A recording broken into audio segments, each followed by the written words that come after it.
Hello बच्चों, कैसे हैं आप सब। आज हम हिंदी में पढ़ेंगे कविता हम भी सीखें। इस कविता के कवि श्री गोपाल कृष्ण कौल है। वह इस कविता के माध्यम से हमें देने की शिक्षा देते हैं।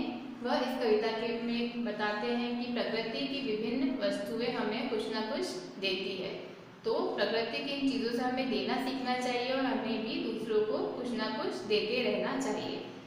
तो चलिए शुरू करते हैं कविता हम भी सीखें। देश हमें देता है सब कुछ, हम भी तो कुछ देना सीखे। सूरज हमें रोशनी देता, हवा नया जीवन देती है। भूख मिटाने को हम सबकी धरती पर होती खेती है। औरों का भी हित हो जिसमें हम ऐसा कुछ करना सीखें। इन पंक्तियों में कवि कह रहा है कि देश हमें सब कुछ देता है। क्या क्या देता है देश हमें? देश, भारत देश में हम रहते हैं, है ना। तो भारत में हम क्या करते हैं?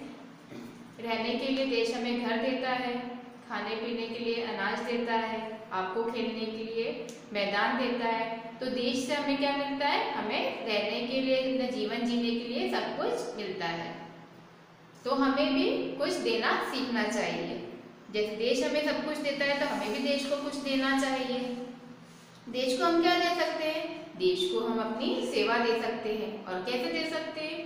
जो देश में लोग रहते हैं हम उनको अपनी सेवा देकर देश की सेवा कर सकते हैं। जो जरूरतमंद लोग हैं उनको हम अपनी सेवा देकर इस प्रकार से देश की सेवा हम कर सकते हैं। सूरज हमें रोशनी देता। आपको पता है जब सुबह सूरज उगता है तो चारों तरफ क्या हो जाता है? उजाला फैल जाता है, रोशनी हो जाती है और रात का अंधेरा मिट जाता है। तो सूरज रोज सवेरे आकर हमको रोशनी देता है और हवा हमें नया जीवन देती है। आप सभी को पता है अगर हवा नहीं रहेगी तो हम सांस नहीं ले पाएंगे, है ना। बिना हवा के हम मर जाएंगे। तो हवा हमें क्या देती है? हवा हमें नया जीवन देती है। भूख मिटाने को हम सबकी धरती पर होती खेती है। जब हमको भूख लगती है तो हम क्या करते हैं? खाना खाते हैं। और अनाज हमें कहाँ से मिलता है? अनाज हमें खेतों से मिलता है ना। किसान खेती करते हैं तो हमें अनाज मिलता है। और खेती कहाँ पर होती है? खेती धरती पर होती है। तो भूख मिटाने के लिए हमें धरती क्या देती है? अनाज देती है। औरों का भी हित हो जिसमें हम ऐसा कुछ करना सीखें। तो इस प्रकार से आपने देखा कि सूरज भी हमें रोशनी देता है, हवा हमें जीवन देती है और धरती हमें अनाज देती है भूख मिटाने के लिए। तो हमको भी कुछ ऐसा करना चाहिए जिससे दूसरों का हित हो। हित मतलब भलाई हो। तो हमको भी औरों की भलाई के लिए कुछ ना कुछ कार्य करना चाहिए। इस तरह से इन प्राकृतिक चीज़ों से, सूरज से, हवा से, धरती से हमें देना सीखना चाहिए और हमें भी जरूरतमंद लोगों को कुछ ना कुछ देना चाहिए। पथिकों को जलती दोपहर में पेड़ सदा देते हैं छाया। खुशबू भरे फूल देते हैं हमको नए फलों की माया। त्यागी तरुओं के जीवन से हम भी तो कुछ जीना सीखे। इन पंक्तियों में कवि ने पेड़ के बारे में बताया है कि पेड़ हमें क्या क्या देते हैं और हमें पेड़ों से देना सीखना चाहिए। पेड़ क्या क्या देते हैं? पथिको मतलब यात्री, राहगीर जो रास्ते में चलते हैं। वो जब धूप तेज होती है तो पेड़ उन्हें क्या देता है? छाया देता है। जब हम रास्ते में कहीं जाते हैं और खूब तेज धूप होती है और हम चलते चलते थक जाते हैं तो हम क्या ढूंढते हैं? छाया ढूंढते हैं कि कहीं हम छाया में बैठकर थोड़ा विश्राम कर लें। तो जो पेड़ है वो तेज धूप में हमें राहगीरों को क्या देता है? छाया देता है। खुशबू भरे फूल देते हैं हमको नए फलों की माया। और पेड़ों पर फूल भी लगते हैं। आपने देखा है जब कोई भी फल लगता है तो उससे पहले फूल लगते हैं और फिर वो फूल क्या हो जाते हैं? फल बन जाते हैं। तो फूल हमें क्या देते हैं? खुशबू देते हैं। इसी और फिर जो फूल होते हैं वो धीरे धीरे क्या बन जाते हैं? फल बन जाते हैं। इस प्रकार पेड़ हमें छाया भी देता है, फूल भी देता है और फल भी देता है। त्यागी तरुओं के जीवन से हम भी तो कुछ जीना सीखे। त्यागी मतलब त्याग करने वाला। जिस तरह से पेड़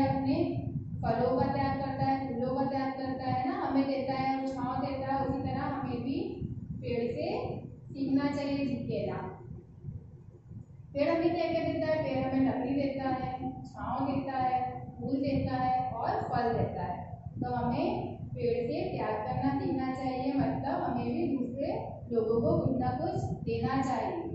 इस तरह हमें पेड़ देने की सीख देता है। जो अनपढ़ हैं उन्हें पढ़ाएं, जो चुप है उनको वाणी दे, जो पिछड़ा है उसे बढ़ाएं, प्यासी मिट्टी को पानी दे। हम मेहनत के दीप जलाकर नया उजाला करना सीखें। इन पंक्तियों में कवि कह रहे हैं कि हमारे समाज में जो लोग अनपढ़ हैं, अर्थात जो पढ़े लिखे नहीं हैं, जो किसी वजह से पढ़ नहीं पाए हैं, अनपढ़ रह गए हैं, उन्हें हमें क्या करना चाहिए? उन्हें हमें पढ़ाना चाहिए। अनपढ़ लोगों को हमें शिक्षित करना चाहिए। और जो चुप है उनको वाणी दे, मतलब जो लोग हमारे समाज में दुखी हैं, जो किसी कारण से बोल नहीं पाते हैं, जिन पर अत्याचार हो रहे हैं, या जो समाज में दुखी है, उनको हमें वाणी देना चाहिए, मतलब उनका हमें साथ देना चाहिए, उनको आगे बढ़ाना चाहिए। और जो हमारे समाज में जो पिछड़ा हुआ वर्ग है, जो कुछ लोग दुखी हैं या किसी कारण से उन पर अत्याचार हो रहे हैं, तो हमें उनको क्या करना चाहिए? साथ देना चाहिए और उन्हें आगे बढ़ने में उनकी मदद करना चाहिए। प्यासी मिट्टी को पानी दे, मतलब जिस तरह से अगर हम मिट्टी में पानी नहीं देंगे तो क्या होगा? जो मिट्टी में पेड़ पौधे लगे होते हैं वो क्या हो जाते हैं? सूख जाएंगे। इस तरह इसलिए हमें मिट्टी को क्या करना चाहिए? पानी देना चाहिए। उसी तरह जो समाज में जो लोग हैं जो किसी वजह से दुखी है, परेशान है, तो हमें उनका साथ देना चाहिए, हमें उनकी सहायता करनी चाहिए, हमें उनकी मदद करना चाहिए। और इस तरह हमें समाज के लोगों को आगे बढ़ने में उनका साथ देना चाहिए। उनको अनपढ़ लोगों को पढ़ाकर हम साथ दे सकते हैं, है ना।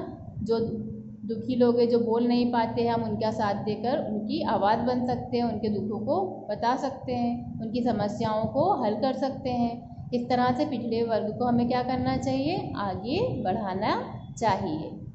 हम मेहनत के दीप जलाकर नया उजाला करना सीखें। हम मेहनत के दीप जलाकर, मतलब हमें इस तरह मेहनत करके अपने समाज के लिए हमको मेहनत करना चाहिए। अनपढ़ लोगों को पढ़ाकर, दुखी लोगों की सहायता कर हमें इस तरह से क्या कर सकते हैं? हम उजाला कर सकते हैं। इस तरह से हमें समाज में उजाला करना सीखना चाहिए, मतलब अपने देश को आगे बढ़ाने के लिए हमें देश में रहने वाले लोगों की मदद करना चाहिए। इस प्रकार हमने इस कविता में क्या सीखा कि हमें क्या करना चाहिए? देना सीखना चाहिए। जिस तरह प्रकृति निस्वार्थ हमें बहुत कुछ देती है, जैसे सूरज हमें रोशनी देता है, उसके बदले में हम सूरज को कुछ देते हैं क्या? लेकिन फिर भी वह रोज़ सुबह उठकर हमें क्या करता है? प्रकाश देता है, रोशनी देता है। और हवा हमें नया जीवन देती है, और धरती हमें अनाज देती है खाने के लिए, भूख मिटाने के लिए। पर बदले में हम सूरज को, हवा को या धरती को कुछ देते हैं? नहीं देते हैं। पर फिर भी वह निस्वार्थ होकर हमें रोज़ अपनी सेवाएं देते रहते हैं। इसी तरह पेड़ जो होते हैं वो हमें छाया देते हैं, लकड़ी देते हैं, फल देते हैं, फूल देते हैं। वह खुद पेड़ धूप में तपता है लेकिन हमको छाया देता है। इसी तरह हमें भी परेशान लोगों को मदद करना चाहिए, है ना। और हमें ये नहीं सोचना चाहिए कि हमारी कौन मदद कर रहा है या नहीं। जिस तरह प्रकृति हमें निस्वार्थ हमारी सेवा करती है, उसी तरह हमें भी हमारे देश के लोगों की सेवा करना चाहिए। तो बच्चों, आपको इस कविता समझ में आ गई होगी और आपको इससे आज बहुत कुछ सीखने को मिला होगा। तो आप लोग भी अपने आसपास के लोगों की क्या करोगे? मदद करना, जो परेशान है ना, किसी भी तरह से। और जो अनपढ़ है उन्हें पढ़ाओ लिखाओ, है ना। तो इस तरह से हम अपने देश की सेवा कर सकते हैं।